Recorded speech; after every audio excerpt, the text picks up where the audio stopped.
Hello बच्चों। बेटा आज हम लोग स्टार्ट करने जा रहे हैं topic definite integrals. Definite integrals, ठीक है। इनडेफिनेट अपना हो ही चुका है। तो डेफिनेट में क्या है बेटा, ऐसे ना आपको एक लिमिट दे रखी होगी। अभी तक आपने देखा था इंटीग्रेशन पे ऐसे ऊपर नीचे कोई नंबर नहीं लिखा होता था, है ना। जैसे मैंने एक क्वेश्चन लिखा है, नीचे आपको दिख रहा है, तो ऐसे आपको एक लिमिट दे रखी होगी। इसको हम कैसे पढ़ेंगे? Integration of f dash x from a to b. Integration of f dash x from a to b, ये लोअर लिमिट या अपर लिमिट, ठीक है। ए टू बी बोलते हैं, बी टू ए नहीं बोलते, ठीक है। तो आपको पता ही है जैसे एफ डैश एक्स की इंटीग्रेशन एफ एक्स होती है ना। एफ डैश एक्स की इंटीग्रेशन क्या होती है? F x. डेफिनेट इंटीग्रल्स में हम सी नहीं लिखते, वो जो आप सी लिखते थे ना वो नहीं लिखेंगे। क्यों? क्योंकि इसका आंसर एक डेफिनेट कांस्टेंट आएगा, मतलब एक फिक्स्ड कांस्टेंट। इनडेफिनेट में आप मल्टीपल मेथड से क्वेश्चन करते थे तो आंसर भी मल्टीपल आ जाते थे और वो सही होते थे। पर डेफिनेट में ऐसा नहीं होगा। डेफिनेट में एक ही आंसर आएगा, चाहे आप किसी भी मेथड से करो, सेम आना चाहिए। अगर नहीं आ रहा तो आपने गलत करा है, ठीक है। जैसे एफ डैश एक्स की इंटीग्रेशन आ गई एफ एक्स, है ना, यही होता है ना। फिर आपने क्या करना है, ये जो लिमिट है बी और ए, इसको पुट कैसे करना है? पहले ये जो इंटीग्रेशन करके आपका फंक्शन है उसमें आप अपर लिमिट डालोगे एक्स की जगह, यानी एफ बी। फिर माइनस करोगे, फिर इस फंक्शन में x की जगह लोअर लिमिट डालोगे तो एफ ए, ठीक है। तो ऐसे सॉल्व करना है डेफिनेट इंटीग्रल्स को। इंटीग्रेशन वही सब है जो आपने पहले सीख रखी है, बस एंड में लास्ट स्टेप में ऐसे आपने लिमिट को पुट करना है इस तरीके से। ये क्या होता है, इससे क्या निकलता है, क्यों किया f b minus f a, इस सब के जवाब बेटा आपको एक टॉपिक आएगा, integration as limit of sums. उसमें सब मिलेंगे। उसको आपको ये भी पता चलेगा उसमें कि इंटीग्रेशन से निकलती क्या चीज़ है, क्या फ़ायदा है इसको सीखने का, इसके एप्लीकेशन कहाँ है। वो तो आपको एप्लीकेशन ऑफ इंटीग्रेशन में भी दिखेगा। वहाँ आपको ये भी पता चलेगा ये f b minus f a क्यों किया है, ठीक है ना। ये तो आपको इतना तो आपको पता ही है कि एफ डैश एक्स की इंटीग्रेशन एफ एक्स होती है। फिर उसके बाद ये लिमिट ऐसे क्यों पुट की है वो आपको वहीं पता चलेगा। अभी कुछ भी कह दूंगा ऐसे समझ नहीं आएगा, वहाँ पूरा कंसेप्ट समझाया जाएगा आपको, ठीक है। फिलहाल के लिए आप इतना याद रख लो कि एफ डैश एक्स की इंटीग्रेशन आपको करनी आती है एफ एक्स। जितने भी आपने मेथड्स आज तक सीखे हैं, नॉर्मली आप पहले इंटीग्रेट करोगे, सी नहीं लिखोगे। डेफिनेट इंटीग्रेशन में सी नहीं लिखना है, ठीक है। फिर ये लोअर लिमिट और अपर लिमिट लिखी हुई है। जो इंटीग्रेशन करने के बाद फंक्शन आएगा, उस फंक्शन में पहले अपर लिमिट डालोगे एक्स की जगह, ठीक है ना। फिर माइनस लिखना है बीच में, फिर फंक्शन में एक्स की जगह लोअर लिमिट डालनी है। बस एक क्वेश्चन करके दिखाता हूँ, देखो समझ आएगा। जैसे ये वाला क्वेश्चन है, आपको पता है कॉस एक्स की इंटीग्रेशन क्या होती है? पता है ना भाई, कॉस एक्स की इंटीग्रेशन होती है साइन एक्स, ठीक है। और ये पाई बाय 6 से पाई बाय 3। अब हम इसमें लिमिट पुट कर देंगे। तो पहले हम एक्स की जगह डालेंगे पाई बाय 3 अपर लिमिट, फिर माइनस करके डालेंगे लोअर लिमिट। समझ गए ना बात क्या किया? पहले कॉस एक्स की इंटीग्रेशन कर दी साइन एक्स, सी आपको बताया नहीं लगाना है इसमें। फिर आप क्या करोगे, इस पूरे फंक्शन में एक्स की जगह अपर लिमिट डालोगे, यानी पाई बाय 3। तो ये आ गया साइन पाई बाय 3। फिर माइनस का साइन लगाना है, फिर इस पूरे फंक्शन में लोअर लिमिट डालनी है, यानी एक्स की जगह डालना है पाई बाय 6, ठीक है। कुछ बच्चे क्या करते हैं, वो ऐसे कर देते हैं, साइन एक्स की जगह लिख देते हैं upper limit minus lower limit, ऐसे लिख देते हैं। तो भाई ये नहीं लिखना है ना। ये बात और ये बात बराबर तो नहीं है ना, आपको पता ही है इतना तो ये नहीं लिखना है भाई, ठीक है। ये गलत है, ऐसे लिखना है। पूरा फंक्शन एज इट इज़ लिखना है पहले, उसमें एक्स की जगह अपर लिमिट डाल देनी है, फिर माइनस करके पूरा फंक्शन एज इट इज़ लिखना है ये, और एक्स की जगह लोअर लिमिट डाल देनी है। उसके बाद तो कैलकुलेट करना है बस। आपको पता ही है साइन 60 की वैल्यू क्या होती है, √3/2, साइन 30 की हाफ। बस हो गया क्वेश्चन, ठीक है। तो डेफिनेट इंटीग्रेशन में आंसर एक कांस्टेंट आएगा और वो फिक्स्ड है, तो सेम ही आएगा, आप किसी भी मेथड से कर लो। ये तो सिंपल क्वेश्चन था, सीधा फॉर्मूला लग गया, है ना। आपने सीखे हैं, इतने सारी इंटीग्रेशन सीख चुके हो, क्या क्या टाइप्स हैं, क्या क्या मेथड्स हैं। कोई क्वेश्चन 2-2 मेथड से भी हो जाता है, 3-3 से भी हो जाता है। तो जैसे भी करो आंसर सेम ही आना चाहिए, ठीक है। इसमें आंसर मैच होना ज़रूरी है, नहीं हो रहा तो आपने गलत करा है। तो करते हैं भाई, कुछ क्वेश्चंस करते हैं ताकि थोड़ा और हमें आइडिया लगे लिमिट पुट कैसे करनी है। इंटीग्रेशन वही सब है पुरानी जो आपने सीखी हुई है। अब जैसे इन्फिनिटी लिमिट देख के ना बच्चे डर जाते हैं कि भाई ये इन्फिनिटी कैसे पुट करेंगे, हम सब पुट करेंगे, टेंशन वाली कोई बात नहीं है, टेंशन वाली कोई बात नहीं है यारों, ठीक है। आपको पता ही है इसका क्या हो जाएगा, पता है ना, इसको ए स्क्वायर और बी एक्स का स्क्वायर लिख लेंगे, सही है। अब इसकी इंटीग्रेशन आपको पता है क्या हो जाएगी, 1/a tan inverse b x upon a, यही होगी ना भाई। और इधर बी और आ जाएगा, पता है ना क्यों आया, पहले तो फॉर्मूला लग गया 1/a tan inverse b x upon a, इस बी एक्स का डेरिवेटिव बी लग गया, ये सब तो पता होना ही चाहिए। सी लिखते नहीं, अभी बता दिया आपको। पूरी डेफिनेट इंटीग्रेशन में जब भी किसी क्वेश्चन में ऐसे लिमिट दे रखी होगी, नंबर्स लिखे होंगे, ये डेफिनेट हो गया ना, यहाँ से यहाँ तक करनी है, तो आप वहाँ पे सी नहीं लिखोगे, ठीक है। अब इसकी लिमिट थी अपनी 0 से इन्फिनिटी, तो इसको पुट करेंगे, क्या आ जाएगा देखें, यही कर लेते हैं। देखो 1/ab को तो बाहर ही रख देता हूँ, उसमें x तो है नहीं ना, tan इनवर्स में डाल लेते हैं बस लिमिट। तो tan इनवर्स देखो, इस x की जगह बच्चों अपर लिमिट यानी इन्फिनिटी पुट करूँगा। x की जगह जब मैं इन्फिनिटी रखूँगा, इन्फिनिटी को b/a से मल्टीप्लाई करूँगा, इन्फिनिटी आएगा भाई। इन्फिनिटी को किसी भी नंबर से मल्टीप्लाई डिवाइड कर लो, इन्फिनिटी ही आएगा, है कि नहीं। तो क्या आ गया, tan इनवर्स इन्फिनिटी माइनस फिर tan इनवर्स। अब क्या करना है, लोअर लिमिट डालनी है, तो इस x की जगह 0 डालूंगा, तो 0 इंटू b/a क्या हो जाएगा, 0। समझ गए भाई बात क्या हुआ है।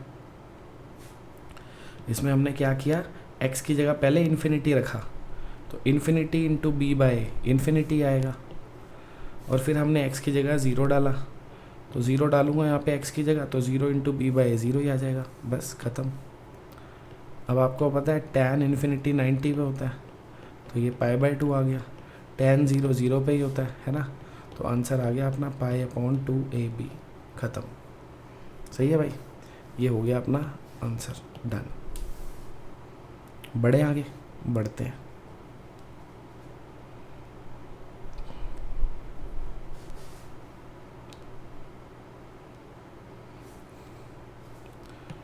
देखो जैसे क्वेश्चन है अपने पास e⁻⁻x, इसकी इंटीग्रेशन करनी है 0 टू इन्फिनिटी, 0 टू इन्फिनिटी, ठीक है। कर लोगे इंटीग्रेशन तो पता ही है, इसका e⁻⁻x ही आ जाएगा, नीचे -x का डेरिवेटिव क्या होता है -1, और ये 0 टू इन्फिनिटी, ठीक है। चाहो तो ये -1 बाहर ही लिख लो, वेला ही तंग करेगा, है कि नहीं। 0 टू इन्फिनिटी। अब पहले डालेंगे अपर लिमिट, क्या डालेंगे, अपर लिमिट। अपर लिमिट क्या है, इन्फिनिटी, तो इस x की जगह हमने क्या लिखना है, इन्फिनिटी, फिर बीच में माइनस आएगा, और अब x की जगह 0 डालेंगे, सही है ना। क्या किया बच्चों, पहले हमने इस x की जगह क्या किया, इस x की जगह इन्फिनिटी लिखा, तो ये आ गया। फिर हमने इस x की जगह 0 डाला, तो -0 क्या, 0 ही तो होता है वो, है कि नहीं। अब क्या करेंगे, अब क्या करें, आंसर क्या इन्फिनिटी आ जाएगा, नहीं। देखो भाई ये हो गया 1/e⁻⁻∞, है ना, और ये तो 1 ही हो गया। आपको पता है ना किसी भी चीज़ की पावर 0 1 होता है, और ये पावर नेगेटिव थी इसीलिए 1/ लिख दिया इसको ऐसे। अब ये क्या हो जाएगा, क्या ये 0 नहीं हो जाएगा, क्या ये 0 नहीं हो जाएगा भाइयों, मुझे तो लग रहा है। क्यों, देखो e⁻∞ कितना होगा भाई, e⁻∞ इन्फिनिटी तो होगा, e को इनफाइनाइट टाइम्स मल्टीप्लाई करूँगा तो इनफाइनाइट ही आएगा, है ना। यानी ये पूरा क्या है, इन्फिनिटी, तो फिर ये क्या हो गया, 1/∞ नहीं हो गया भाई, 1/e⁻∞ है। e⁻∞ इन्फिनिटी होता है, और 1/∞ क्या हो जाएगा, 0, तो इसलिए 0 आ गया, आंसर 1 आ गया, ख़त्म क्वेश्चन। ईजी था भैया, ईजी था ना। बड़े आगे बढ़ते हैं।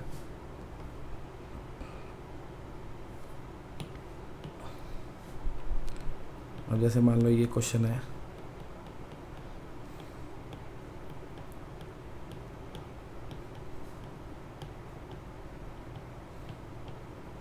अब इसकी इंटीग्रेशन करनी है अपने को, ठीक है। तो डायरेक्ट तो होगी नहीं, आपको पता है साइन स्क्वायर कॉस स्क्वायर कभी भी मिले तो क्या करते हैं, कॉस स्क्वायर को लिखना पड़ता है 1 प्लस कॉस 2x/2, है ना। और साइन स्क्वायर को क्या लिखते हैं 1 माइनस कॉस 2x/2, ठीक है। ये 2 तो बाहर ही ले लेता हूँ एलसीएम लेके, अंदर क्या रह गया, क्या रह गया भाई अंदर, a square cos 2x b square minus b square cos 2x, ठीक है जी। अब क्या करेंगे देखो, तो 1/2, ये 0 से π/2, ए स्क्वायर और बी स्क्वायर दोनों कांस्टेंट है, इकट्ठे लिख देता हूँ ऐड करके, और ये a square minus b square cos 2x हो गया, a square minus b square और कॉस 2x, ठीक है। क्या किया, ये ए स्क्वायर बी स्क्वायर एक साथ लिख दिए, इन दोनों में से कॉस 2x कॉमन ले लिया। अब इसके इंटीग्रेशन कर देते हैं। ये आपको दिख रहा है कांस्टेंट है, कांस्टेंट की इंटीग्रेशन क्या हो जाएगी भाइयों, कांस्टेंट की इंटीग्रेशन तो x लग जाएगा बस साथ में, नहीं ये हो गई। चाहो तो अलग अलग कर लो, a square x b square x लिख दो, आएगा तो यही ना तब भी। इधर ये कोफिशिएंट ऐसे रहेगा, इंटीग्रेशन तो cos 2x की होगी ना बस, तो a square minus b square तो ऐसे ही रहेगा। cos 2x की इंटीग्रेशन क्या हो जाएगी sin 2x/2, सही है। और लिमिट है 0 से π/2। अब लिमिट को पुट कर लेते हैं भाई, तो क्या करेंगे देखो 1/2, पहले हम क्या करेंगे, इस पूरे फंक्शन में x की जगह π/2 रखेंगे, x की जगह π/2, तो इस x की जगह क्या डालना है याद रखना, π/2 डालो भाई। तो a square plus b square, x की जगह π/2 डाल दिया, फिर a square minus b square, इस x की जगह भी π/2 डाल दिया, तो वो साइन पाई बन गया, सही है। समझ गया ना बात भाई, क्या किया, पूरे फंक्शन में x की जगह अपर लिमिट डालनी थी, तो इस x की जगह π/2 लिख दिया, इस x की जगह π/2 लिखूंगा, 2 से मल्टीप्लाई करूंगा तो पाई आ जाएगा, सही है। ये तो हमने अभी अपर लिमिट डाली है, अब हमें लोअर लिमिट भी पुट करनी है। लोअर लिमिट कैसे पुट करते हैं, माइनस लगाते हैं पहले बीच में, एक ये ब्रैकेट और लगा लेता हूँ, फिर माइनस, अब डालनी है लोअर लिमिट। देखो लोअर लिमिट डाल के ना सब कुछ ज़ीरो हो रहा है, सीधा सीधा दिख रहा है, कैसे, क्या करना है, इस पूरे में x की जगह 0 डालना है, लोअर लिमिट 0 है ना, तो इधर 0 डालूंगा तो ये पार्ट तो 0 ही हो गया, 0 हो गया ना सारा। इधर भी x की जगह 0 डालूंगा तो ये साइन 0 हो जाएगा, और साइन 0 क्या होता है 0, तो ये भी 0 हो गया, ये भी 0, तो लोअर लिमिट डाल के दोनों क्या हो गए 0। लिखने लिख लो, नहीं तो नहीं भी लिखो, क्या फ़र्क पड़ रहा है, वो तो बस आपको अभी मैं सिखा रहा हूँ, धीरे धीरे बता रहा हूँ कैसे करने हैं, तो सारे स्टेप्स लिख रहे हैं। नहीं तो दिख रहा है कि जब ये डाल के दोनों 0 ही आ रहे हैं तो 0 ही तो है, क्या करना है लिख के, पहले अपर लिमिट डाली, दोनों x की जगह π/2 डाल दिया, फिर माइनस करके दोनों x की जगह क्या डालना है 0, ये भी 0 हो गया, ये भी 0 हो गया, सही है, हो गया क्वेश्चन। अब ये हाफ को अंदर मल्टीप्लाई कर दो, तो a square plus b square into π/4, और ये वाला पार्ट 0 हो गया। समझ गया भाई क्यों, साइन पाई 0 होता है ना, साइन पाई क्या होता है 0, तो ये सारा 0 हो गया, तो ये भी ख़त्म हो गया, बस यही बचा ना, फिर ये आ गया आंसर, ठीक है। सही है भाइयों, बढ़े आगे बढ़ते हैं। ये क्वेश्चन जो है ना वैसे बच्चों एक और तरीके से भी हो सकता है। ये क्वेश्चन एक प्रॉपर्टी आएगी, अभी हम सीखेंगे प्रॉपर्टीज़ ऑफ डेफिनेट इंटीग्रल, उससे भी हो सकता है, तो वो जब सीखेंगे तब बताऊंगा, उससे छोटा हो जाएगा थोड़ा, मतलब इतना कॉम्प्लिकेटेड तो ये भी क्या था, इजी था, मतलब उस तरीके से भी हो सकता है, ठीक है। वो जब प्रॉपर्टी सिखाऊंगा तब देखेंगे।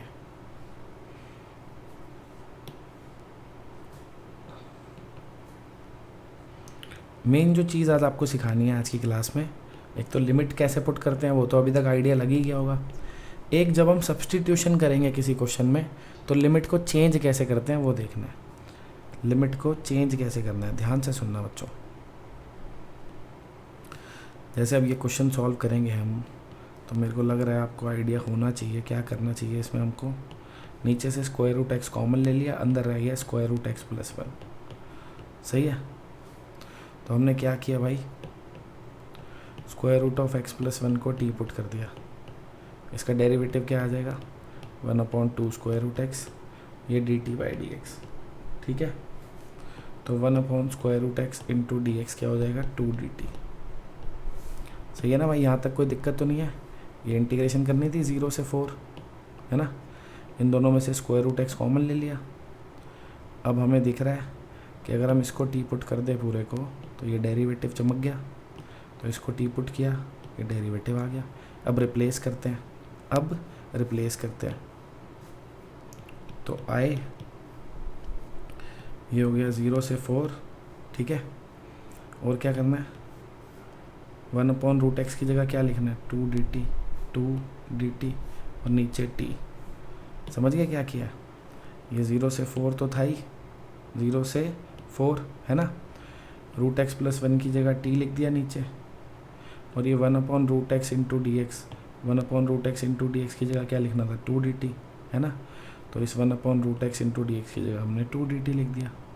अब आप इंटीग्रेशन तो इसकी कर ही लोगे, क्या आ जाएगी 0, ओए ये क्यों लिख रहा हूँ मैं, इंटीग्रेशन कर दो ना सीधा, 2 log t आ गई इंटीग्रेशन, है ना, 0 से 4।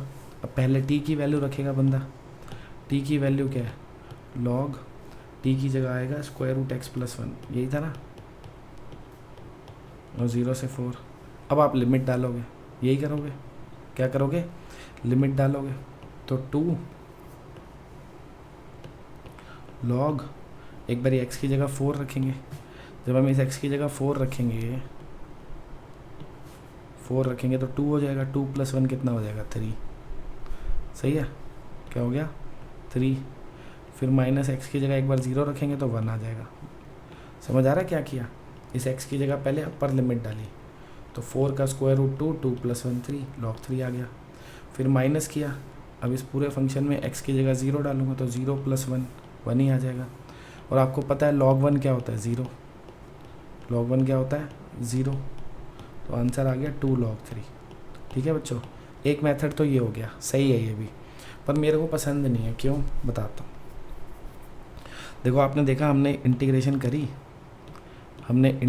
करी, है ना, और उसके बाद हमने क्या किया, ये आई इंटीग्रेशन, पहले t की वैल्यू डाली x के टर्म्स में, फिर लिमिट पुट करी। कई बार आपने देखा है हम 2 बार सब्सटीट्यूशन भी करते हैं, 2 बार भी सब्सटीट्यूशन करते हैं। तो पहले उसकी z की वैल्यू डालूंगा, t की डालूंगा, ऐसे करके फिर लिमिट डालूंगा, है ना। कई बार ऐसा भी हो जाता है जब हम इंटीग्रेशन करते हैं, आपने देखा है साइन की फॉर्म में आ रही है, कॉस की फॉर्म में आ रही है, कन्वर्ट करो, बड़े स्यापे होते हैं, t की वैल्यू डालने में बहुत स्यापे होते हैं, तो आप ऐसा करो ही मत। देखो ये अपनी जो इंटीग्रेशन है जो हमने करी है अभी, ये x के लिए लिमिट दे रखी है ना, हमको t की वैल्यू ना डालनी पड़े x की टर्म्स में, उसके लिए हम क्या करेंगे, यहाँ पे जब हमने सब्सटीट्यूशन किया है ना, साथ के साथ हम लिमिट को भी चेंज कर देंगे, देखो कैसे, ध्यान से सुनो। when x is 0, ध्यान से सुनना, ये जो आपने जहाँ पे सब्सटीट्यूशन किया है, यहाँ पे x को 0 डालेंगे तो 0 + 1, t की वैल्यू क्या हो जाएगी 1। जब x 0 है तो t कितना आ गया अपना 1, याद रखना, ठीक है।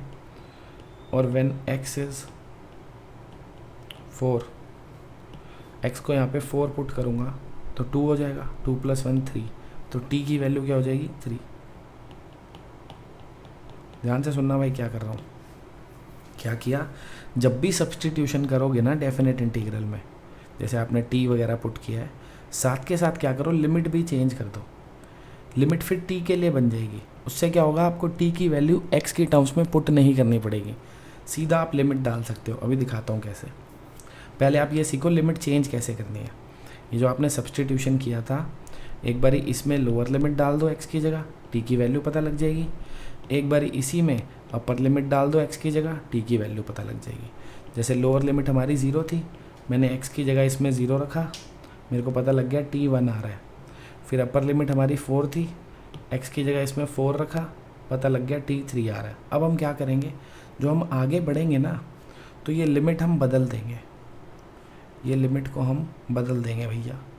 तो ये सब हमें ड्रामा नहीं करना पड़ेगा, इसको हटा देता हूँ, देखो क्या होगा, ये भी हटा देता हूँ लिमिट भी, देखो आपने देखा जब x की वैल्यू 0 थी, t की वैल्यू क्या थी 1, तो जहाँ पे x 0 था वहाँ पे t कितना है 1, तो लोअर लिमिट 0 थी ना, तो हम लोअर लिमिट अब क्या कर देंगे 1, तो हम लोअर लिमिट में 1 लिख देंगे। क्या लिख देंगे भाइयों 1।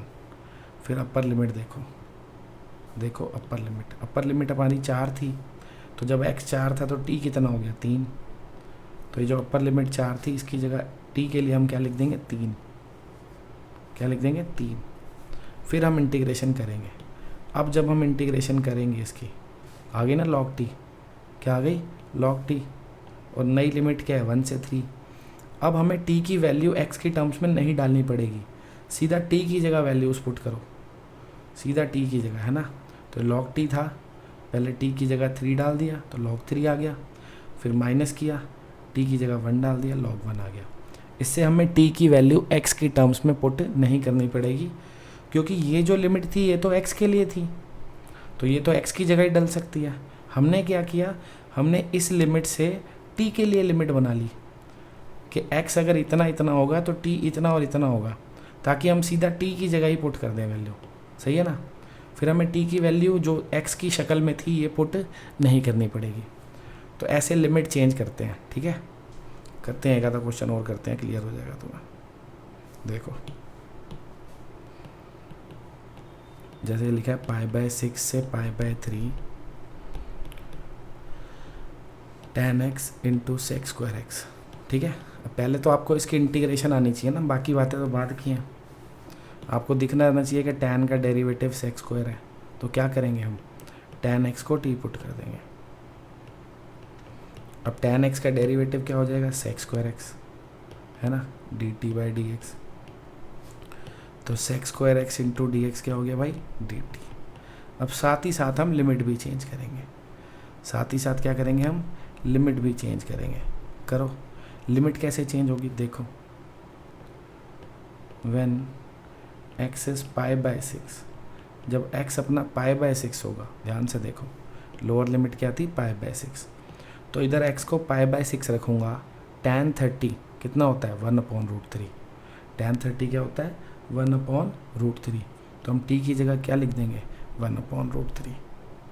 हमें पता लग गया t की वैल्यू आ गई 1/√3, ठीक है। और व्हेन x इज π/3, जब x π/3 होगा तो t कितना होगा √3 हो जाएगा, समझे। देखो भाई अपर लिमिट और लोअर लिमिट दोनों पुट करनी है ना इसमें। एक बारी x की जगह मैंने π/6 रखा tan 30, तो t की वैल्यू आ गई tan 30, tan 30 कितना होता है 1/√3, तो पता चला जब x को π/6 डाला तो t की वैल्यू 1/√3 हुई। फिर एक बारी π/3 डालेंगे tan 60 हो जाएगा, tan 60 मतलब t की वैल्यू क्या आ जाएगी √3, यानी x को जब π/3 डाला तो t की वैल्यू √3 आ गई। तो अब हम ये लिमिट्स भी रिप्लेस कर देंगे, t के लिए बना देंगे लिमिट्स को, ठीक है ना। किसके लिए बना देंगे t के लिए। तो अब जो हमारा नया क्वेश्चन बन जाएगा वो क्या बन जाएगा, जो लिमिट थी वो चेंज हो जाएगी, π/6 की जगह क्या आ जाएगा 1/√3 और π/3 की जगह क्या आ जाएगा √3। तो नई लिमिट क्या हो गई 1/√3 से √3, सही है ना। और अंदर tan x की जगह t आ गया, सेक स्क्वायर एक्स dx की जगह dt आ गया, सही है ना। tan x को क्या पुट किया था t, तो tan x की जगह t आ गया। सेक स्क्वायर एक्स dx को क्या लिखना था dt, तो dt लिख दिया। अब इसकी इंटीग्रेशन तो आप कर ही लोगे, नहीं कर लोगे, क्या हो जाएगी भाइयों इसकी इंटीग्रेशन t²/2 और लिमिट क्या है 1/√3 से √3, सही है ना। चाहो तो 1/2 तो बाहर ही लिख लो, t² ही लिखो ना, बस t² में तो लिमिट डालनी है। अब लिमिट कैसे डालते हैं, पहले डालते हैं अपर लिमिट, तो t² की जगह t की जगह √3 डालूंगा, स्क्वायर करूंगा तो 3 आ जाएगा, और t की जगह 1/√3 डालूंगा, स्क्वायर करूंगा 1/3 आ जाएगा, सही है ना। इस t की जगह पहले अपर लिमिट डाली √3, तो √3 का स्क्वायर करा कितना आ गया 3, फिर माइनस लगाते हैं बीच में, क्या लगाते हैं माइनस, फिर लोअर लिमिट डालते हैं, t की वैल्यू 1/√3 रखूँगा और स्क्वायर करूँगा 1/3 आ जाएगा। बस हो गया क्वेश्चन, बस लिख दो वैल्यू क्या आ रहा है आंसर। ये 3 × 3 9 है ना, 9 - 1 8, 8/2 4, 4/3 आ गया भाई, हो गया, ठीक है बच्चों। तो ऐसे लिमिट को चेंज करना है भाई। एक और कर लें क्या? देखो 4 to 12 x into x minus 4, जैसे अब ये क्वेश्चन करना है। तो इस क्वेश्चन को वैसे तो दो तरीके हैं करने के, एक तो हम बिना टी वगैरह पुट करे भी कर सकते हैं जुगाड़ वाले तरीके से, कि अंदर -4 + 4 किया और ये x माइनस 4 की पावर 1/3 है ना। फिर एक बार इसको और इसको मल्टीप्लाई कर देंगे, एक बार इसको और इसको मल्टीप्लाई कर देंगे, है ना। एक तो ये तरीका है, पर मैं सब्सटीट्यूशन से कर रहा हूँ क्योंकि मेरे को आपको लिमिट चेंज करके दिखानी है कैसे होती है। तो हमने क्या किया, ये x माइनस 4 को t पुट कर लिया, डेरिवेटिव क्या आ गया इसका 1, और ये आ गया dt/dx। सही है। तो dx क्या हो गया भाई, dt। यहाँ से x की वैल्यू निकाल लेता हूँ, कितनी आ जाएगी, t+4। सही है। लिमिट भी चेंज कर लूँ, लगे हाथ, लिमिट भी चेंज कर लूँ। देखो x क्या क्या है, x क्या क्या है भाई, एक बार तो x है 4 और एक बार x है 12, कितना है 12, सॉरी बोल रहा हूँ 12, लिख रहा हूँ 4, ठीक है ना। एक बार x क्या है 4, एक बार है 12, उस हिसाब से t भी लिख देंगे कितना है। देखो कितना आ जाएगा t, मेरे को लग रहा है एक बार तो आ गया 0, एक बार आ गया 8। समझ गए भाइयों कैसे आया। इधर देखो ना, इसमें x को 4 पुट करोगे तो t 0 ही तो आएगा। सही है। और इसमें जब x को 12 पुट करोगे तो t 8 ही तो आएगा। सही है। अब रिप्लेस करते हैं क्वेश्चन में वैल्यूज़। तो अब हमारी लोअर लिमिट जो 4 थी उसकी जगह क्या आ जाएगा 0, अपर लिमिट जो 12 थी उसकी जगह क्या आ जाएगा 8, x की जगह क्या आ जाएगा t+4, इधर x माइनस 4 की जगह क्या आ जाएगा t, और ये dt। समझे भाइयों क्या हुआ। लोअर लिमिट जो 4 थी, 4 की जगह t कितना आना है 0, तो 0 लिख दिया। अपर लिमिट जो 12 थी, तो x जब 12 था तो t कितना है 8 लिख दिया। x की वैल्यू क्या निकाली है t+4, तो इस x की जगह लिख दिया t+4। x माइनस 4 कितना है t, तो इसकी जगह t लिखूंगा तो t की पावर 1/3। dx को मैं dt लिख सकता हूँ, ये दिखा रहा है, तो इस dx की जगह क्या लिख दिया dt। सही है। अब इसकी इंटीग्रेशन तो कोई बहुत बड़ी बात है नहीं करनी, कर लोगे ना। मल्टीप्लाई कर दिया अंदर t की पावर 4/3 और ये t की पावर 1/3। अब बस इंटीग्रेशन करनी है सीधी सीधी, क्या हो जाएगी भाई, इसकी होगी t की पावर 7/3। सही है ना। और इसकी क्या हो जाएगी t की पावर 4/3, 4 इससे कट जाएगा, ये 3 आ जाएगा। वो आप करके देख सकते हो आराम से, n+1 वाले फॉर्मूले से कर लेना, अपने आप पता लग जाएगा। ठीक है भाई। अब लिमिट पुट करनी है, इसमें क्या करना है भाइयों, लिमिट पुट करनी है, करो। तो भाई ये 3/7, t की जगह 8 लिख दिया, 8 की पावर 7/3। सही है।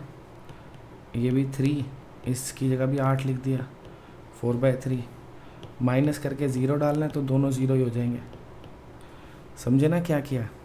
एक बार इस पूरे फंक्शन में दोनों t की जगह हमने क्या रख दिया, अपर लिमिट यानी 8। फिर माइनस किया, क्या किया माइनस, और दोनों t की जगह क्या रख दिया 0। तो 0 रखूँगा तो ये तो सारा 0 हो जाएगा, इधर भी 0 रखूँगा सारा 0 हो जाएगा। सही है। अब इसको सिंप्लीफाई कर लो, इसको सिंप्लीफाई कर लोगे ना भाई, कि नहीं कर पाओगे भाई। ये 2 का क्यूब है ना, और ये 7/3, ये भी 2 का क्यूब है, ये 4/3। तो आपको दिख रहा है ये 3 पावर तो कट गई, ये भी कट गई। अब तो हो जाएगा ना भाई। क्या हो गया 3/7 इंटू 2⁻7 128, और ये 2⁻4 16 इंटू 3 48। बस कैलकुलेट तो कर ही लोगे, आगे कुछ भी नहीं करना भाई। ठीक है। तो ये है बेटा डेफिनेट का इंट्रोडक्शन, कैसे लिमिट पुट करते हैं, कैसे लिमिट चेंज करते हैं। ठीक है। तो आज आपको इसी के बेसिस पे होमवर्क दूंगा, फिर जो मेन टॉपिक हैं इस चैप्टर के वो हम नेक्स्ट क्लास से स्टार्ट करेंगे। ठीक है बच्चों।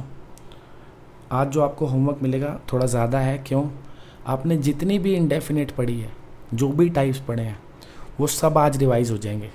कहने का मतलब है लगभग हर टाइप के आपको 1-1 2-2 क्वेश्चन मिलेंगे, उसको आप पूरा सॉल्व करोगे, एंड में लिमिट पुट करोगे, है ना। तो वही सारे टाइप्स जो आप पढ़ चुके हो वो डेफिनेट के साथ आ जाएंगे, लिमिट के साथ। ताकि आपके टाइप्स भी रिवाइज हो जाएं और आपको लिमिट पुट करनी भी आ जाए। आज यही होमवर्क है, ठीक है। तो क्या करेंगे आज होमवर्क में भाइयों? आज होमवर्क में क्या करेंगे, सुन लो ध्यान से। आपको डेफिनेट इंटीग्रेशन का एक असाइनमेंट दिया जा रहा है। डेफिनेट इंटीग्रेशन का एक असाइनमेंट है, ठीक है।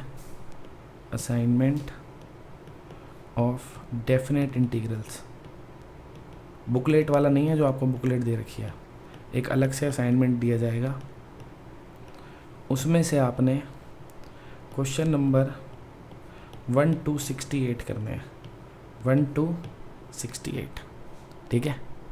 सब कुछ आपकी वही इंटीग्रेशन है जो आपने पहले पढ़ी हुई है, बस साथ में लिमिट हो रहा है तो आपको लिमिट अप्लाई करनी होगी। एक तो ये होमवर्क हो गया। साथ ही साथ भाई अब आगे जो हमने सीखना है उसमें 2 टॉपिक्स आएंगे, एक तो मॉडुलस और एक ग्रेटेस्ट इंटीजर फंक्शन।